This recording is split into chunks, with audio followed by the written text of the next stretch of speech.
அமெரிக்காவுக்கு இது மிகப்பெரிய பின்னடைவு தானே. நான் உலக வல்லரசு, என்னை யாரும் அடிக்க முடியாது, என்னை யாரும் ஒன்னும் தூக்க முடியாது. அப்பேற்பட்ட ஈராக் போர்லயோ அவங்கள ஒன்னும் பண்ண முடியல. ஆனா இந்த வாட்டி இத்தனை பிளேன்களை தொலைச்சுக்கிட்டு இது வரைக்கும் ஒரு போர் குறிக்கோளையும் அடையாம அமெரிக்கா தவிக்குதுன்னா அப்ப ஈரானோட முழு கட்டமைப்பை இவங்க கரெக்டா கணிக்க முடியலன்னு அர்த்தம்.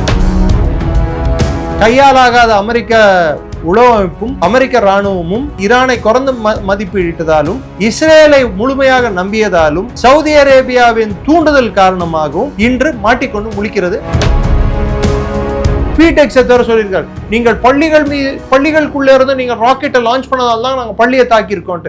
அப்ப மினா பள்ளியை தாக்கி 170 பேரை கொண்டதை நீ நியாயப்படுத்த விரும்புறியா? அரக்கத்தனமா இல்ல இது? பாகிஸ்தான் எல்லாமே தேவையற்ற பிறவிகள். அந்த நாடே ஒரு தேவையற்ற நாடு. பிரிட்டனோட கழிவா தான் பாக்குறேன் நான். யூகே விட்டு போன கழிவு பொருள், நச்சு பொருள் பாகிஸ்தான் அழிவை காஜா ஆசிஃப் நாடுகிறார். நீ கேட்டால் நான் மாட்டேன் என்று சொல்வேன் கண்ணா. நீ கேட்டதை நாங்க கொடுத்துடுறோம். உன்னோட தேவை என்ன? பாகிஸ்தானோட அழிவு, பாகிஸ்தான் நாளா உடையணும்ன்றது கொடுத்துட்டா போச்சு. நடுக்கடல்ல ஈரானோட கப்பல் எண்ணெயை மாத்தி விடுறதும் இதெல்லாம் இனிமேல் நடக்காது. ஓப்பனாவே எண்ணெயை விற்பான். அப்ப பாகிஸ்தானோட தேவை ஈரானுக்கு இனிமேல் இல்ல. வேர்ல்ட்ல அதிகமான தங்கம் வைத்திருக்கிற நாடுகள்ல யுஏஇ ஒரு நாடு. ஆனா அவங்க பணத்தை திருப்பி கேட்கறாங்கடான்னா நீ உன்னோட சேட்டை பொறுக்காம கேட்கறாங்க. நீ என்னவோ அவங்களுக்கு ஃப்ரீயா கொடுக்குற மாதிரி, நீ என்னவோ அவங்களுக்கு தானமா கொடுக்குற மாதிரி பேசிக்கிட்டு இருக்க. பாகிஸ்தான் $11 பில்லியன் மற்ற நாடுகளுக்கு கொடுக்க வேண்டிய கடன். அதாவது அவங்க பணத்தை இந்த அக்கௌண்ட்ல போட்டு வச்சிருக்காங்க கணக்கு காட்டுறதுக்கு. எப்ப அதை திருப்பி எடுக்கிறாங்களோ IMF கொடுக்குற லோன் கூட கொடுக்காது. ரிஃப்ளெக்ட் நேயர்களுக்கு வணக்கம். இன்று நாம் சந்திக்க இருக்கக்கூடிய சிறப்பு விருந்தினர் பாதுகாப்பு துறையில் முனைவர் பட்டம் பெற்ற டாக்டர் நிரஞ்சன் அவர்கள். சார் வணக்கம். சார் வணக்கம். ஜெயின் சார். சார், தொடர்ந்து இந்த அமெரிக்கா ஈரான் போர்ல அமெரிக்கா அந்த இலக்குகளை எட்டி விட்டதாக டொனால்ட் ட்ரம்ப் தொடர்ந்து கூறி வந்தாலும் ஈரான்ல தகர்க்கப்பட்ட, அதாவது இஸ்ரேல் அமெரிக்காவில் தகர்க்கப்பட்ட சுரங்கங்களை ஈரான் விரைந்து சீரமைத்து விட்டது அப்படின்ற போல அமெரிக்காவுடைய உளவுத்துறை ஒரு அறிக்கை வெளியிட்டு இருக்கு. எப்படி சார் இதை பாக்குறீங்க? இது எப்படி சாத்தியமானது?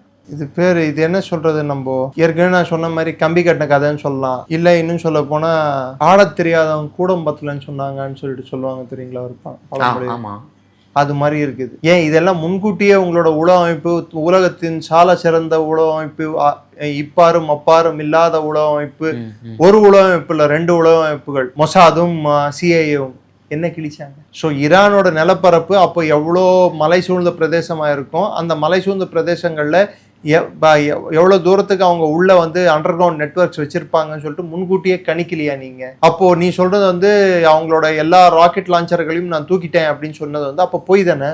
அப்போ உன்னால போற ஜெயிக்க முடியலன்னு சொல்றதுக்கு நீ இன்னைக்கு சாக்க தேடிட்டு இருக்க. உன் கையால் ஆகாத தனத்துக்கு அவங்க உடனே கட்டிடுறாங்க. அது எப்படி உடனே வந்துடும்? உடனே எப்படி சார் வரும்? என்ன ஜீபூம்பா மந்திரமா போடுறாங்க Iran. So this shows the intelligence assessment. நீங்க உளவு சேகரித்தது, போருக்கு முன்னாடி சேகரித்த உளவு போதுமான அளவுல இல்ல. அன்பிரிப்பேர்டா, ஒழுங்கான முன்னேற்பாடுகள் இல்லாமல் இந்த போர்ல காலை வச்சிட்டீங்கன்றதுக்கு இதுவே ஒரு உதாரணம். ரெண்டாவது, ஜர்கோஸ் மவுண்டன்ஸ் ஆகட்டும், இந்த பக்கம் பலூச்சிஸ்தானை ஒட்டின போல மலைகள் ஆகட்டும், எல்லா மலை பகுதிகள்லயும் ஈரான் அவங்க அண்டர் கிரவுண்ட் டனல் சிஸ்டம் ஹெவியா இருக்கு. அது இஷ்பஹான் ஆகட்டும், இல்ல ஃபர்டோ ஆகட்டும், இல்ல நட்டான்ஸ் ஆகட்டும், எல்லாமே அண்டர் கிரவுண்ட்ல தானே இருக்கு. அவங்களுக்கு அண்டர் கிரவுண்ட்ல இன்னைக்கு புதுசா அண்டர் கிரவுண்ட் அவங்க ஏற்படுத்தி இருக்காங்க. எல்லாத்துலயுமே அண்டர் கிரவுண்ட். ஏன் இஸ்ரேலியா டிமோனா பிளான்ட் அண்டர் கிரவுண்ட்ல தானே இருக்கு. நீ வச்சுக்கலாம், மத்தம் வச்சுக்க மாட்டானா? நீ டெவலப் பண்ணலாம், மத்தம் டெவலப் பண்ண மாட்டானா? சரி, 33 யூனிவர்சிட்டி ஏன் பாம் பண்ணிருக்கேன் நீ? அது ஓவர் கிரவுண்ட் தானே இருக்கு. 33 பல்கலைக்கழகங்கள் மீது குண்டு வீசி இருக்கிறாங்க ஈரான்ல. சோ அரப் நாடுகள் மாதிரி ஈரான் கலாச்சாரம் வளம் இல்லாத நாடோ, இல்ல தொழில்நுட்ப பலம் இல்லாத நாடோ, இல்ல கல்வி அறிவு இல்லாத நாடோ இல்ல. இயற்கையாவே அவங்க நாலேஜ் அதிகம். உதாரணத்துக்கு அவங்கள புகழ்றதுக்காக நான் சொல்ல, ட்ரம்ப் எத்தனை புக் எழுதியிருக்காரு இது வரைக்கும் சொல்லுங்க? ஊரான் சொத்தை எப்படி ஆட்டையை போடணும்ன்றதுல ட்ரம்ப் வல்லவர். அலி லாராஜானி அவர் மாத்திரம் இமானுவேல் கேண்ட்டை பத்தி 3 புக் எழுதியிருக்காரு. சோ அவங்கள மாடர்ன் திங்கர்ஸ் இருந்திருக்காங்க. அதாவது சமூகவியல் பற்றி படித்தவர்கள், அறிவியல் படித்தவங்க, இதெல்லாம் படிச்சவங்க அந்த அரசுல இருந்திருக்காங்க. அந்த அரசு மதம் சார்ந்த அரசா இருந்தா கூட படித்தவர்கள் இருக்கிற அரசு. அமெரிக்க அரசு படித்தவர்கள் அரசு என்று கருதப்படும் அரசு, மதம் சார்ந்த அரசு. வித்தியாசம் புரியுதா? இங்க வந்து இவங்க மத போதகர்களும் மதம் சார்ந்தவர்களும் மத வெறியர்களும் தான் அரசியல் உட்கார்ந்துட்டு இருக்காங்கன்னு இவங்க சொல்றாங்க ஈரானை பார்த்து. It is called pot calling the kettle black அப்படின்வாங்க. அதாவது சட்டி வந்து கெட்டில் இருக்கு பாருங்க, கொதிக்க வைப்போம் பாருங்க தண்ணி, அதை பார்த்து சொல்லிச்சான், நீ கறி படிஞ்சிருக்கேன்னு சொல்லிட்டு, கரை படிஞ்சிருக்க, கறி வந்து நெருப்புல இருக்கிற கறி எரிஞ்சு கரை படிஞ்சிருக்கேன்னு சொல்லிச்சான்.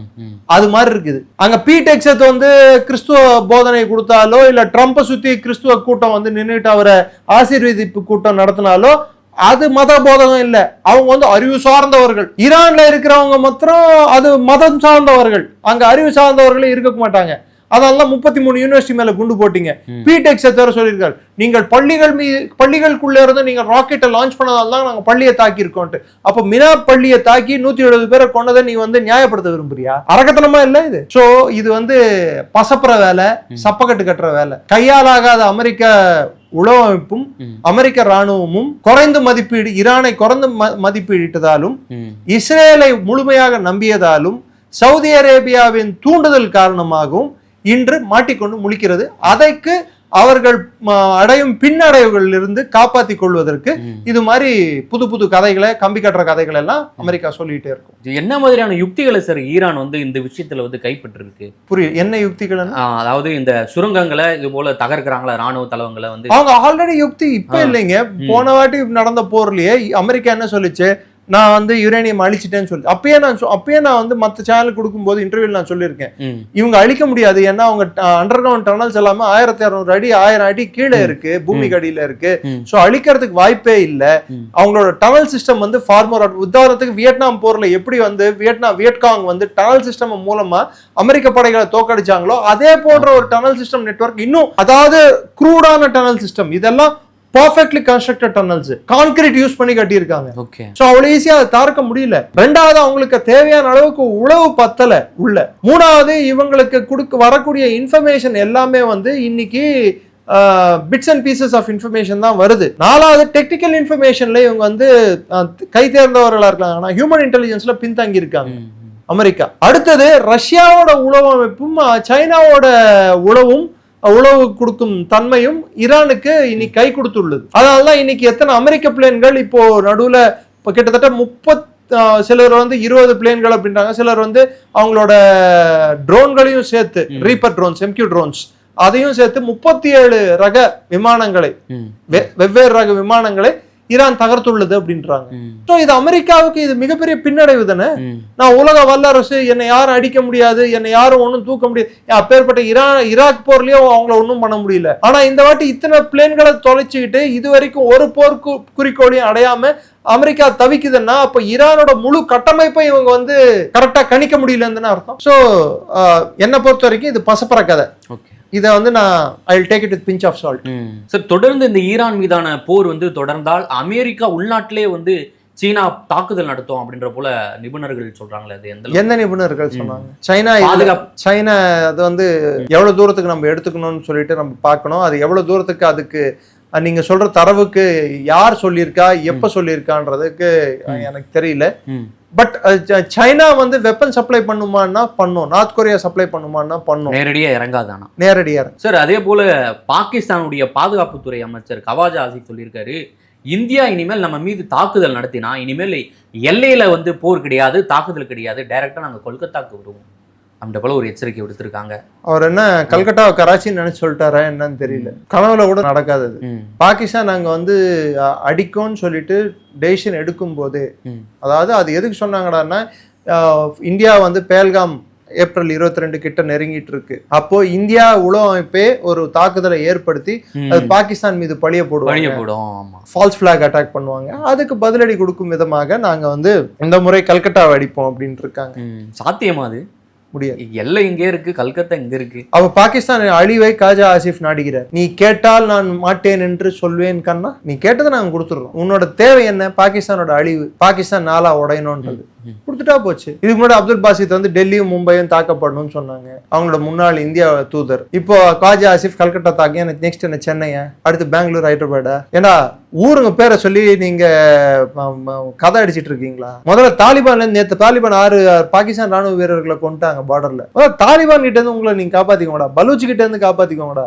ஈரான் போர்ல இருந்து மீண்டு வாங்கடா. எப்படி சோத்துக்க திண்டாடிட்டு இருக்கீங்க நீங்க? இந்தியா மேல கை லாக்டவுன் அறிவிச்சிருக்காங்க சார். லாக்டவுன் பாகிஸ்தான்ல வந்து லாக்டவுன் வச்சிருக்காங்க. ஆமா, லாக்டவுன் சொல்லிட்டு எண்ணெய்க்கு திண்டாட்டம், சோத்துக்கு திண்டாட்டம், தண்ணிக்கு திண்டாட்டம், எல்லாம் திண்டாட்டம் இருக்கும்போது நீ வந்து இந்தியாவை அடிப்பியா? 500 ரூபாய் மேல போயிட்டு இருக்கு பெட்ரோல் விலை பாகிஸ்தான் ரூபால. அத்தியாவசிய பொருட்கள் எல்லாம் ஆகாயத்தை தொட்டு இருக்கு. வாங்குற நிலைமையிலேயே இல்ல பாகிஸ்தான் மக்கள். ஏற்கனவே கடன் கொடுத்தவங்க கழுத்தை நெரிக்கிறான். So Asim Munir is cornered. அவரோட ராணுவ தளபதிகள் 3 ராணுவ தளபதிகள், ஒருத்தர் வந்து ராவல்பிண்டி கோர் கமாண்டர், இன்னொருத்தர் வந்து பெஷாவர் கோர் கமாண்டர், இன்னொருத்தர் கராச்சி கோர் கமாண்டர். 3 பேரும் போர்க்குடி தூக்கி இருக்காங்க ஆசிம் முனீர் மேல. 9 கோர் கமாண்டர்ல 3 கோர் கமாண்டர் அவருக்கு எதிராக நிக்கிறாங்க, ஆசிம் முனீருக்கு எதிராக. ஆசிம் முனீர் என்ன பண்றதுன்னு தெரியாம முழிச்சிட்டு உட்காந்துட்டு இருக்காரு. அமெரிக்கா வந்து புதுசா பணம் கொடுக்க சொன்னா அமெரிக்கா பணம் கொடுக்காது. ஈரான் வழியா கள்ளத்தனமா வந்துட்டு இருந்த எண்ணெயும் நின்று போச்சு. ஏன்னா டைரக்டாவே ஈரான் எண்ணெயை வித்துக்கலாம்னு அமெரிக்காவே சொல்லிடுச்சு. ஞாபகம் இருக்கா? அப்ப ஈரான் டைரக்டாவே எண்ணெய் விற்க ஆரம்பிச்சிட்டாங்க. பாகிஸ்தான் வழியா கடத்தல் ரூட்ல எடுத்துட்டு வந்து அந்த எண்ணெய் வந்து வரதும் இல்ல, நடுக்கடல்ல வந்து ஈரானோட கப்பல் வந்து எண்ணெயை மாத்தி விடுறதும் இதெல்லாம் இனிமேல் நடக்காது. ஓப்பனாவே எண்ணெயை விற்பான். அப்ப பாகிஸ்தானோட தேவை ஈரானுக்கு இனிமேல் கம்மி இல்ல. அதெல்லாம் பாகிஸ்தானோட மத்தியஸ்தமே வந்து ஃபெயிலியர்னு சொல்லிட்டு ஈரான் திட்டவட்டமா அறிவிச்சது. சோ உங்களோட பொருளாதார நிலைமையும் இக்கட்டா இருக்கு, உள்நாட்டு பாதுகாப்பும் இக்கட்டா இருக்கு, மற்ற நாடுகள் கூட இருக்கக்கூடிய உறவும் வந்து இக்கட்டா இருக்கு. உன்னை பாதுகாவலாம் நீ யாரெல்லாம் நினைச்சியோ, சைனா வந்து பணத்தை திருப்பி கேட்குது, அமெரிக்கா வந்து காரி துப்புது, சவுதி அரேபியா காசை வச்சுட்டு அப்புறம் கதை பேசுன்னு சொல்லுது. இன்னைக்கு பாகிஸ்தான் கிட்ட இருந்து $4.8 பில்லியன் நான் கொடுத்து வச்சிருந்த பணத்தை திருப்பி கொடுறான்னு யுஏஇ கேட்டிருக்காங்க. இது பாகிஸ்தான் எப்படி தெரியுமா உருட்டுது?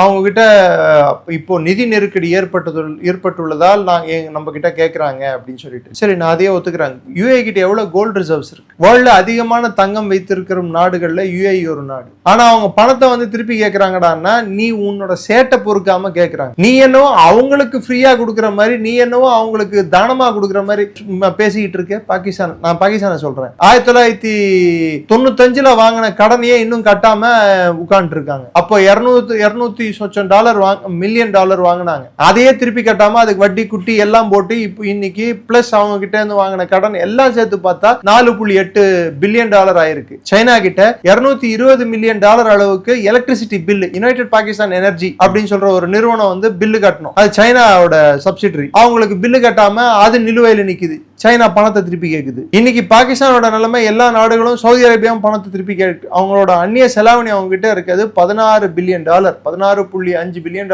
என்னவோ. அதுல கிட்டத்தட்ட $11 பில்லியன் மற்ற நாடுகளுக்கு கொடுக்க வேண்டிய கடன். அதாவது அவங்க பணத்தை இந்த அக்கௌண்ட்ல போட்டு வச்சிருக்காங்க கணக்கு காட்டுறதுக்கு. எப்ப அதை திருப்பி எடுக்கிறாங்களோ IMF கொடுக்குற லோன் கூட கொடுக்காது. இது நடுவில் நீ கல்கட்டாவை அட்டாக் பண்ணுவியா? அதான் சொன்னேன், கல்கட்டாவை கராச்சின்னு நினைச்சு பேசிட்டு இருப்பாரு. அவர் தானே சொன்னார் அமெரிக்கா எங்களை டாய்லெட் பேப்பர் மாதிரி யூஸ் பண்ணுதுன்னு சொல்லிட்டு.